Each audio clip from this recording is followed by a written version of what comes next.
지난 9월 4일부터 6일까지 이제 저희 그 총신신학대학원 80기 동교회에서 이제 이 제주 수양회를 오게 되었습니다. 지난 7월에 임원들이 와서 이제 함께 돌아다니면서 장소를 함께 구하고 하다가 제가 한 3년 정도 직원 예배를 인도했던 그 도도동에는 아무렉스 리조트에서 이제 3박 4일을 저희들 2박 3일을 보내게 되었습니다. 수양의 일정 시간에는 이제 낮에는 여행을 하고 저녁에는 이제 동교 목사님과 선교사님들이 나와서 자신들의 사역을 나누는 그런 시간을 갖게 되었습니다. 그 중에 뉴질랜드에서 영주권을 가지고 북한에서 직접 들어가서 선교 사역을 하는 김남수 선교사님의 간증을 들은 적이 있습니다. 이제 북한의 영혼을 사랑해서 위험을 감수하고 하는 선교 사역에 많은 도전을 받았고 또 감동을 받게 되었습니다. 그런데 김남수 선교사가 이제 서울에 올라가서 카톡에 장문의 글을 남겼습니다. 그 글은 지난번에 이제 대번 검사를 했는데 거기서 이제 그 혈변이 나왔답니다. 그래서 좀 더 정밀 검사를 하고 난 후에 대장암에 걸려서 이제 수술을 앞에 두고 있으니까 좀 기도해 주십시오라고 하는 것이 동문 그 카톡에 올라오게 되었습니다.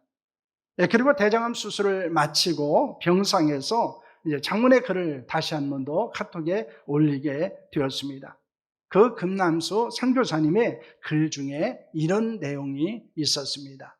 이번 일도 언젠간 다 겪을 일인데 먼저 겪게 하셔서 질병 중에 있는 이들의 아픔을 공감하고 더 사랑하고 섬기며 위로하고 잘 격려하며 잘 조언하라고 무엇보다 더 겸손하라고 주시는 기회로 여기고 감사를 전합니다. 이렇게 됩니다. 그 후에 또 이런 글을 썼습니다. 췌장암이 아니어서 감사하고 폐암도 증상 확인 후면 3기나 말기라고 하는데 3기나 말기가 아니고 초기암이고 수술하고 겸손하게 기도하며 남은 삶을 되돌아오며 살 기회를 주셔서 감사합니다. 이런 고백을 하고 있습니다. 네, 그분의 선교 사역에 대해서 이제 간증하는 것도 감동이 되었지만은 그가 이 대장암에 걸려서 수술을 하고 그리고 이제 폐암을 수술해야 되는 그런 상황에 놓였음에도 불구하고 그 질병을 대하는 그런 태도 이런 것들이 많은 동기들에게 감동과 도전을 주었습니다. 그런데 이 김남수 선교사는 강릉에서 태어났습니다. 그리고 시립영아원에서 유년기를 보내게 됩니다. 동해시 남강애육원에서 청소년기를 보냈습니다. 충남 부여의 여전사님의 아들이 되어서 성장하고 15세에 주셨던 비전을 따라서 선교사가 되었습니다. 그는 120여 차례 이상 북한을 방문해서 사역을 합니다. 평양과 평송, 숙천, 남포, 신의주, 사리원, 개성, 마신년, 원산 이런 곳에 다니면서 고아원을 세우고 학교 및 병원들을 돌아보면서 지원을 하는 사역을 하고 있습니다. 김남수 선교사의 간증과 글을 읽으며 깊은 감동을 받습니다. 왜 그럴까요? 그는 부모님의 품에서 성장하지 않았습니다. 영아원 그리고 애육원 그리고 어느 개인의 집에서 양육을 받으면서 그가 성장을 했습니다. 힘들고 어려운 환경 속에서도 그는 신실한 신앙생활을 잊지 않았습니다. 그리고 자신과 같은 고난과 아픔을 가지고 있는 북한의 고아들을 품고 섬기는 사역을 지금도 하고 있고 그리고 그는 대장암 수술을 하고 폐암 수술을 앞에 두고도 하나님을 원망하는 것이 아니고 더 큰 꿈을 꾸며 하나님 앞에 감사하는 모습을 보이고 있기 때문입니다. 여러분, 우리가 이것을 통해서 발견하는 것은 무엇입니까? 어떤 사람의 감동적인 삶은 또 다른 사람에게 감동을 주고 그리고 그 감동이 계속해서 흘러가도록 만든다는 것을 우리에게 보여주고 있는 것입니다. 오늘 본문은 하나님께 감동을 받은 사람들에 관하여 말씀을 하고 있습니다. 감동은 감동을 낳습니다. 그 사람들이 받았던 감동을 우리도 경험하기를 소망합니다. 그리고 우리도 감동을 주는 인생을 살아갈 수 있기를 축원합니다. 이 감동이라는 말은 시브리어로 우루라고 하는 단어입니다. 깨다, 분발하다, 일으키다, 각성하다 라고는 뜻을 가지고 있는 단어입니다. 성경은 하나님의 감동을 받은 사람들에 대한 이야기로 가득 차 있습니다. 그래서 성경에서 하나님께 쓰임을 받았던 사람들, 또 하나님을 위해서 헌신했던 사람들은 모두 다 하나님께 감동을 받았던 사람들이었습니다. 그 감동하심에 순종하며 따랐던 사람들이라는 것입니다. 하나님의 감동을 받은 자들을 통해서 하나님의 일을 행하셨던 것들을 보기도 합니다. 하나님께서 감동하셔서 이스라엘 백성들을 포로에서 귀환하게 하시고 성전을 재건할 수 있게 하신 것이 이 에스라서의 핵심적인 내용입니다. 그래서 이 에스라서의 핵심적인 내용은 바로 하나님의 감동을 받은 사람들이 어떻게 그들이 힘들고 어려운 상황과 환경 가운데서도 이 성전을 재건할 수 있었는가 하는 것에 관하여 말씀을 하고 있습니다. 여러분, 그 일을 위해서 하나님께 감동하신 사람은 누구입니까? 오늘 본문에서는 두 사람을 언급하고 있습니다. 첫째는 바사왕 고레스입니다. 1절 말씀 함께합니다. 바사왕 고레스 원년에 여호와께서 예레미야의 입을 통하여 하신 말씀을 이루게 하시려고 바사왕 고레스의 마음을 감동시키심에 그가 온 나라에 공포도 하고 조소도 내려 이르되 라고는 말씀을 합니다. 이스라엘의 이 포로 귀환은 바사왕 고레스 원년에 시작되었습니다. 이 고레스는 바사즈 페르시아 제국의 초대 왕입니다. 주전 539년에 바벨론을 정복하고 최대의 제국을 이루게 됩니다. 그런데 이 고레스는 피지배 국가에 대해서 관대한 종교 정책을 펼치게 됩니다. 그래서 그 당시에 이스라엘 백성도로 그곳에서 이제 자유롭게 어느 정도 예배를 드릴 수 있게 되었습니다.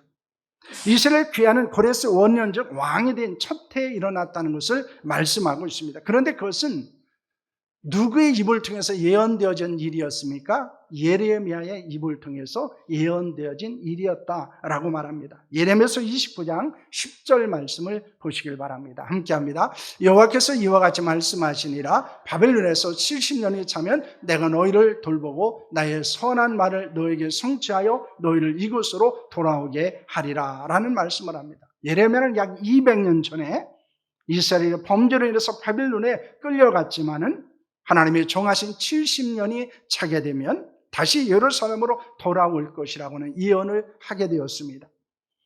그리고 하나님의 은혜와 긍휼 가운데서 그들은 그곳에서 살았고, 그리고 하나님의 은혜 안에서 그들은 포로로 다시 포로 귀환을 하게 된 것입니다. 그런데 이 고레스가 예루살렘 귀환의 조서를 내리게 된 것은 무엇 때문이라고 성경은 말씀하고 있습니다. 그것은 하나님으로부터 감동을 받았기 때문이다 라고 말하고 있습니다. 이스라엘의 귀환으로부터 시작해서 성전에 재건되고 신앙의 부흥의 역사가 에스라를 통해서 이루어지게 됩니다. 그런데 그 모든 것은 바로 하나님으로부터 시작되었다는 것을 보여주는 것입니다. 그렇기 때문에 하나님께 감동을 받았다, 하나님으로부터 감동이 시작되었다라고 하는 것은 결국 하나님의 일이 그 안에서 이루어지게 된 것이고 하나님으로부터 그를 통해서 하나님의 역사가 이루어진다는 것을 보여주고 있는 것입니다. 여러분, 우리가 기억해야 되는 것은 모든 일은 하나님으로부터 시작된다는 것입니다. 특히 우리가 어떤 일을 하게 되고 또 우리가 어떤 헌신의 자리에 들어가거나 아니면 우리가 그 어떤 것들을 감당하게 되는 그 모든 것들은 우리의 결정 같지만은 그것은 하나님의 감동, 또 성령의 감동 가운데서 일어나는 일임을 보여주고 있습니다. 그래서 하나님의 감동을 받은 고레스는 무엇이라고 말합니까? 2절과 3절 말씀을 보시기를 바랍니다. 거기서 이렇게 말합니다. 바사왕 고레스는 말하노니 하늘의 하나님 여호와께서 세상 모든 나라를 내게 주셨고 나에게 명령하사 유다 예루살렘의 성전을 건축하라 하셨나니 이스라엘의 하나님은 참신이시라. 너희 중에 그의 백성 된 자는 다 유다 예루살렘으로 올라가서 이스라엘 하나님 여호와의 성전을 건축하라. 그는 예루살렘에 계신 하나님이시니라 라고 말합니다. 여러분, 고레스는 하나님에 대해서 고백을 하고 있는 것을 봅니다. 그는 무엇을 말합니까? 하나님은 하늘의 하나님이시며 자신에게 권세를 주는 분이시고 예루살렘 성전 건축을 명령하신 분이시고 그 하나님은 참신이시고 그분은 예루살렘에 계신 분이라고 말하고 있습니다. 이 고레스가 하나님을 알게 된 것은 바로 하나님의 감동 가운데 일어난 것을 말씀하는 것입니다. 고린도전서 2장 11절 말씀을 보시길 바랍니다. 함께합니다. 사람의 일을 사람의 속에 있는 영 외에 누가 알려? 이와 같이 하나님의 일도 하나님의 영 외에는 아무도 알지 못하느니라 라고는 말씀을 하고 있습니다. 여러분, 하나님의 영, 즉 성령의 감동받은 자가 하나님을 알 수 있을 뿐만 아니라 하나님에 대해서 고백할 수 있고 하나님의 일을 감당할 수 있다는 것을 우리에게 말씀하고 있는 것입니다. 여러분, 많은 사람들이 하나님의 일을 감당할 수 있는 것은 인간적인 생각이나 결단이 아니고 하나님의 감동 가운데 일어나는 것입니다. 그래서 우리가 하나님의 감동 가운데서 하나님의 일을 위해서 결단하고 헌신할 수 있는 것이지 우리의 인간적인 것으로부터 나오는 것이 아닙니다. 그렇기 때문에 우리가 성령 충만해야 되는 이유는 바로 여기에 있습니다. 그리고 또한 우리가 하나님의 감동을 우리는 흘려보내는 자들이 되지 않아야 한다는 것입니다. 다시 말하면 그 감동을 잊어버리는 자들이 되지 않아야 한다는 것입니다. 많은 사람들이 그런 이야기들을 하고 있습니다. 어떤 사람에게 복음을 전하는 것도 마찬가지입니다. 이제 성령께서 우리에게 아주 강력하게 감동을 주실 때가 있습니다. 그러면 그 사람에게 복음을 전하면 열매를 거두는 경우들도 종종 있습니다. 그래서 우리는 사람들을 만나거나 아니면은 비행기를 타거나 아니면 차량을 이용해서 어디를 갈 때 그리고 어떤 사람과의 관계 가운데서 성령의 감동이 일어나면 우리는 그것에 순종하는 자들이 되어야 한다는 것입니다. 그럴 때 하나님께서 우리를 통해서 하나님의 위대한 역사를 행하신다는 것을 우리에게 보여주고 있습니다. 여러분, 하나님이 여러분을 감동하실 때, 성령께서 여러분을 감동하실 때 순종의 자리로 나아가는 자들이 될 수 있기를 소망합니다. 그러면 하나님께서 역사하심을 경험할 수 있을 것입니다. 둘째는 이스라엘 백성들과 사람들이었습니다. 그래서는 이스라엘 백성들에게 두 가지 중 하나를 선택할 것을 명령하고 있습니다. 그것은 무엇입니까? 4절 말씀입니다. 함께합니다. 그 남아있는 백성이 어느 곳에 머물러 살든지 그곳 사람들이 마땅히 은과 금과 그 밖의 물건과 짐승으로 도와주고 그 외에도 예루살렘에 세울 하나님의 성전을 위하여 예물을 기쁘게 드릴지냐 하였더라 라고는 말씀을 하고 있습니다. 그래서는 백성들에게 예루살렘에 올라가 성전을 건축하라고 합니다. 반면에 파사에 남아있는 자는 성전을 지을 예물을 드릴 것을 말합니다. 그는 성전을 건축하기 위해서 예루살렘에게 올라가든지 아니면 성전 건축을 해서 예물을 드리든지 하라고 합니다. 특히 예물을 드리는 자는 기쁨으로 드릴 것을 명령하게 됩니다. 모든 하나님의 백성들은 어떻게 참여하느냐 하는 것은 다를 수 있지만은 모두 하나님의 역사에 동참해야 한다는 것입니다. 우리의 헌신의 방법은 다를 수 있습니다. 그래서 내가 이렇게 헌신할 수도 있고 저렇게 헌신할 수도 있어요.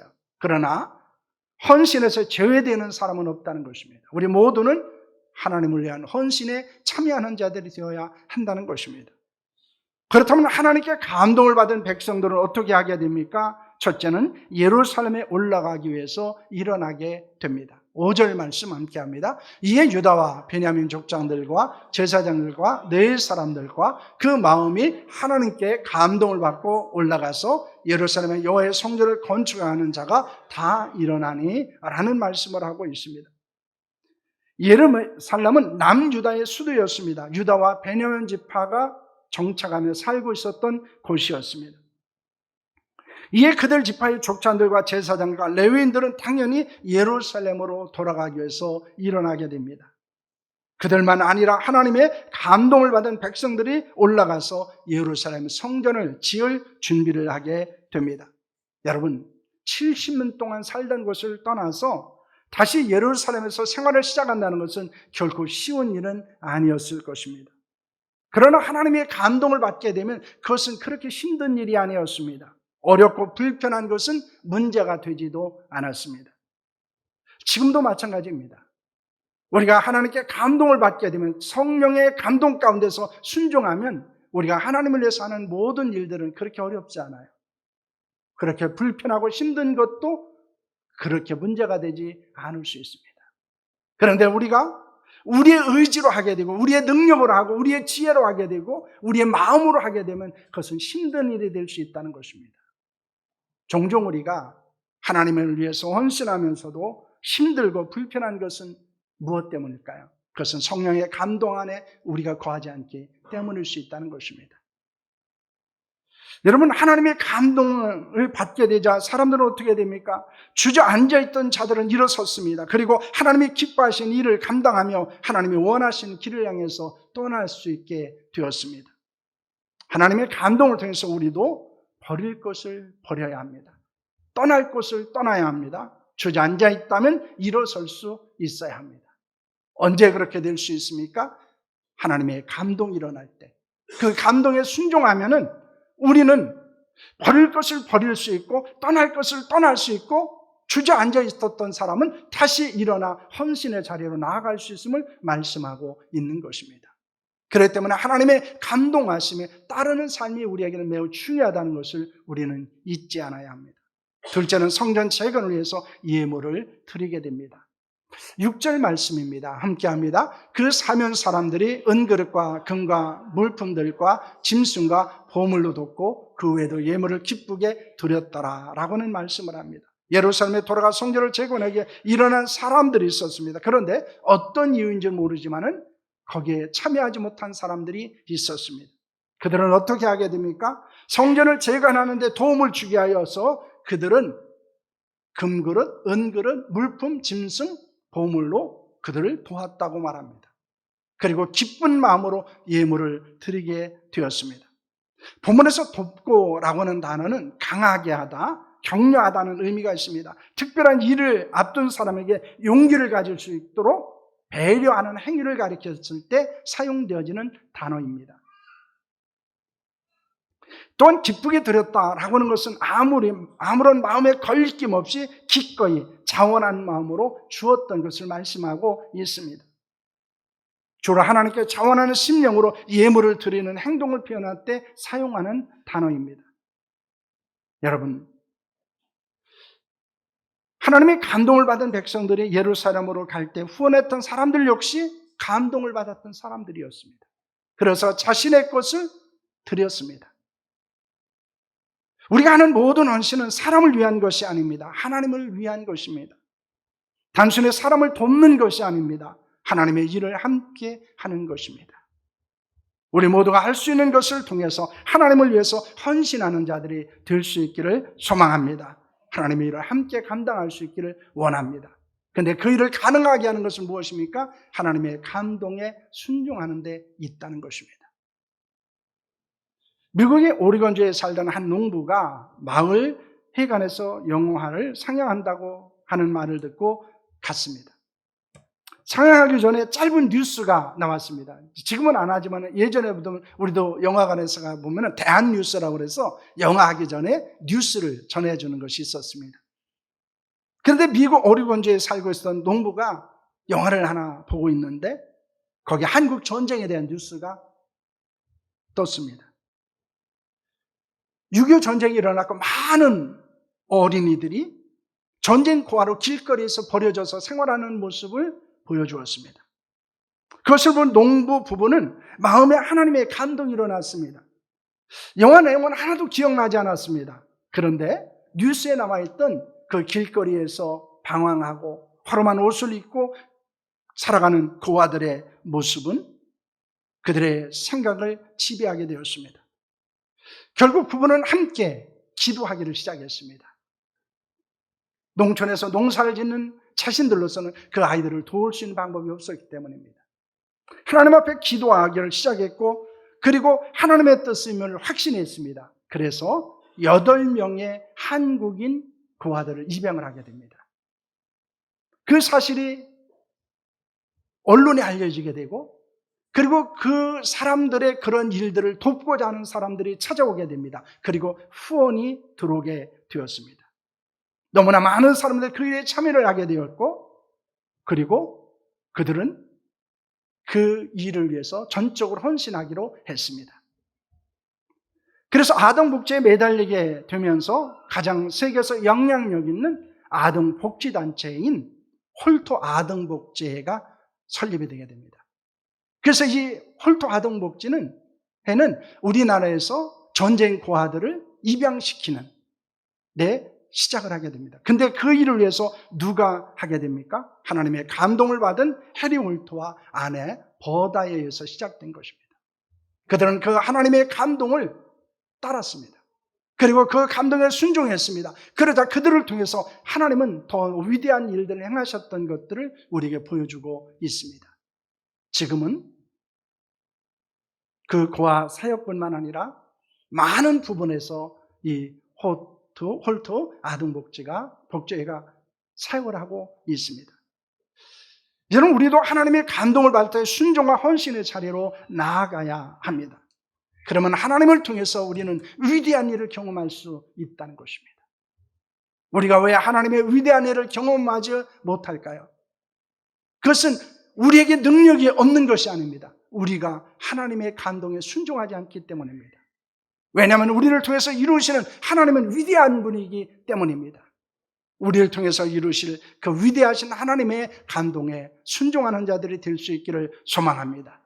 하나님의 감동을 따르는 자가 되고 하나님의 감동을 다른 사람에게 흘려보내는 자들이 될 수 있기를 원합니다.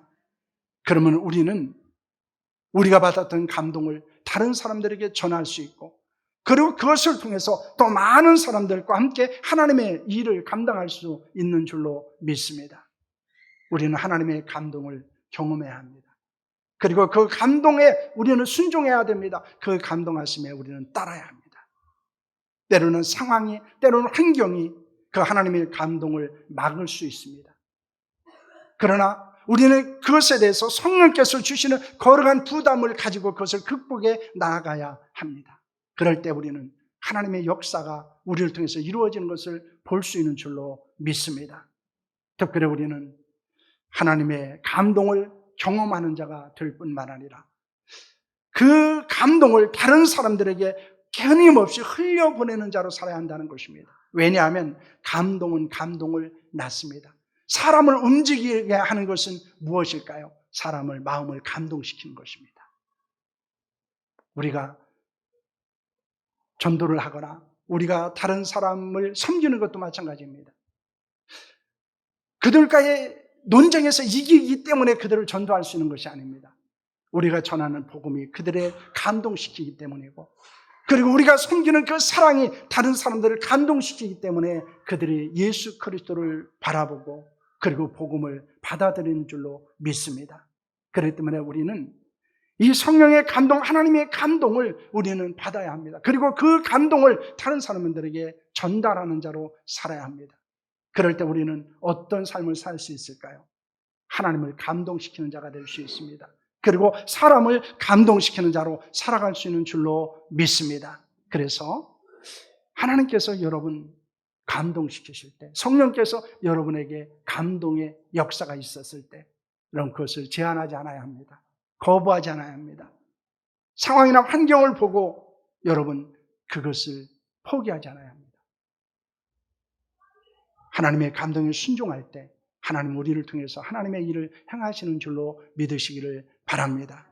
그리고 하나님의 감동을 받았던 사람들이 하나님을 위해서 쓰임받았다는 사실을 우리가 기억하면서 우리도 하나님의 감동 가운데 살아갈 뿐만 아니라 하나님을 감동시키는 자로, 그리고 사람을 감동시키는 자로 살아가는 은혜가 우리 가운데 있기를 축원합니다. 기도하겠습니다.